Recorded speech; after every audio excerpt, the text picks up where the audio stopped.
Hello my dear friends, তোমরা সবাই কেমন আছো? আশা করি খুব ভালো আছো। আমিও তোমাদের ভালোবাসায় খুব ভালো আছি।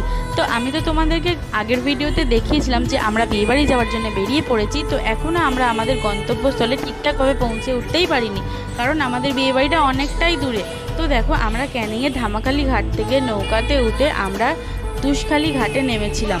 আর হঠাৎ যে ঘাটে পৌঁছতে না পৌঁছাতে এত জোরে বৃষ্টি এলো যে দেখে তো সবাই রীতিমতো ভয় পেয়েই গিয়েছিলাম। জানি অনেকের এটা দেখে অভ্যস্ত, কিন্তু আমার এটা প্রথম। তো দেখো চারিদিকটা কি পরিমাণে অন্ধকার হয়ে এসেছিল, ভয়ও লাগছিল আবার একটু ভালোও লাগছিল। তো আমরা তাড়াতাড়ি করে উঠেও পড়েছিলাম ফেরিঘাটে। তো রাস্তায় এত পরিমাণে বৃষ্টি পড়ছিল যে আর বিদ্যুৎ চমকাচ্ছিল, আমি তাই তোমাদের সাথে ভিডিওটা কন্টিনিউ করতে পারলাম না। ফাইনালি আমরা বিয়ে বাড়িতে চলেও এসেছি। আর এই বোনটাকে তোমরা সবাই দেখে নিশ্চয়ই চিনতেই পারছো, কারণ ও আমার সাথে অনেক ভিডিওই করেছে।